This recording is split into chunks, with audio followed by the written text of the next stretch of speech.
সালামু আলাইকুম। আজকে নিয়ে এলাম নতুন একটা ভিডিও। আজকের ভিডিওতে কোনো প্রোডাক্ট নিয়ে কথা বলবো না। আজকে একটা এক্সপিরিয়েন্স বা একটা উপদেশ হিসেবে একটা ভিডিও করতেছি। ভিডিওটা হচ্ছে আমরা যারা ছোটোভাবে একটা খামার করতে চাই তারা প্রথমত আমার যে অ্যাডভাইসগুলো এগুলো হচ্ছে আপনারা ছোট পরিসরে 10টা বা 20টা যদি কবুতর, হাঁস, মুরগি এই ক্ষেত্রে করতে যান তাহলে 10টা বা 20টা নিয়ে হাঁসগুলো শুরু করবেন। তো শুরু করার পরে আমি যতটুকু দেখছি যে সবাই কি করে অসুস্থ হলে ভ্যাকসিন দিতে আসে এবং কোনো ওষুধ নিতে চায় না। শুধু ভ্যাকসিন দিলেই আপনার মুরগি ঠিক হয়ে যাবে বা কবুতর ঠিক হয়ে যাবে, এই একটা চিন্তাধারা নিয়ে আসে। আসলে জিনিসটা হলো ওই রকম না।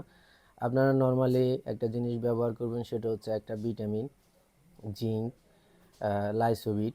তারপরে এই জিনিসগুলো যদি আপনারা আপনাদের কাছে রাখেন বা সংগ্রহে রাখেন, আর প্রতি যেমন 6 দিন পরে একটা ভ্যাকসিন, 21 দিন পরে, 3 মাস পরে, এরপর 3 মাস পর পর, এভাবে যদি আপনারা ভ্যাকসিনগুলা ব্যবহার করেন তখন দেখা যায় যে আপনার রোগগুলা হয় না।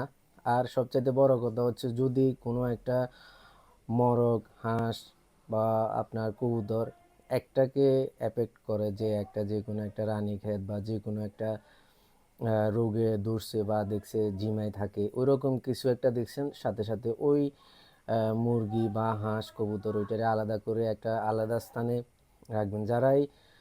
যারাই আপনারা খামার করবেন তারাই মূলত আলাদা একটা স্থান রাখবেন যেখানে মূলত যে অসুস্থ মুরগি রাখা যায়। আর অসুস্থ হলে সাথে সাথে ওই মুরগিকে আলাদা করবেন। আর একটা কাজ করবেন, সেটা হচ্ছে যে স্প্রে করে দিবেন, যে জীবাণুনাশক দিয়ে স্প্রে করে দিবেন। কারণ ওই যে জীবাণু ভাইরাসটা থেকে যায় তখন অন্যগুলাকে এগুলো এফেক্ট করে। আর এই জিনিসটা করলে হয় কি, যে দেখা যায় যে অনেক ক্ষেত্রে ওই একটাই সীমাবদ্ধ থাকে, অন্যগুলা আর এই অসুস্থ হয় না, এই আর কি। তো এগুলা খেয়াল রাখা দরকার। যখন আমরা বীজটা নিয়ে শুরু করি তখন আমরা অনেক কিছুই এক্সপিরিয়েন্স করি বা অনেক কিছু জানি, রোগ সম্বন্ধে জানি। তখন আমাদের পরবর্তীতে বড় একটা খামার দিতে কোনো সমস্যা হয় না। আরেকটা কথা বলি, যাদের যে পোলট্রি পোলট্রি আসলে সবাই দ্বারা হয় না। পোলট্রি আমি বলবো না যে পোলট্রি করবেন না, আসলে পোলট্রি করতে হলে অনেক ক্ষেত্রে দেখা যায় যে পোলট্রিতে অনেকে লস খায় অনেক বেশি, এই কারণে সমস্যাটা বেশি হয়। তো ওর থেকে সোনালি বা আপনারা হাঁসে অনেক সমস্যা হয়, কারণ হচ্ছে হাঁসে খাওয়ার বেশি খায়। তখন দানাদার খাদ্য দিয়ে যদি আপনারা হাঁসগুলো পালন করেন, দেখা যায় যে হাঁসের গুঁড়ো দাঁত আসতে যেটা বিক্রি হয় তখন ওইটা আপনার লাভ এত বেশি হয় না।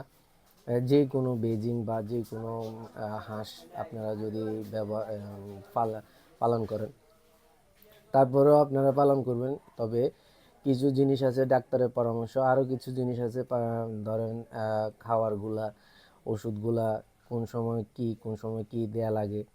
তো আমার ভিডিওগুলো দেখলে দেখলে আমিও একটু শেয়ার করি, আমার এক্সপিরিয়েন্সগুলো শেয়ার করি যে কিভাবে কি করতে হয়, তাহলে আইডিয়া পাবেন। আর সবসময় একটা জিনিস বলি যে ডাক্তারের সাথে কমিউনিকেশন করবেন, যে ডাক্তারে কি বলে, ডাক্তারের সাথে যোগাযোগ করে আপনারা ওষুধগুলো ব্যবহার করবেন। আমার ভিডিওতে দেখা যায় যে যেই ওষুধগুলো দেয়া থাকে, এই ওষুধগুলো সম্বন্ধে আপনারা জানলেন, তাহলে আপনারা ইউজ করতে বা বুঝলেন কি করা যায়, কি হলে কি ওষুধে কোন কাজটা করে। এই জন্য এই ভিডিওগুলো দেখবেন। আশা করি আমার চ্যানেলটা সাবস্ক্রাইব করবেন, শেয়ার করবেন, কমেন্টস করবেন। আসসালামু আলাইকুম।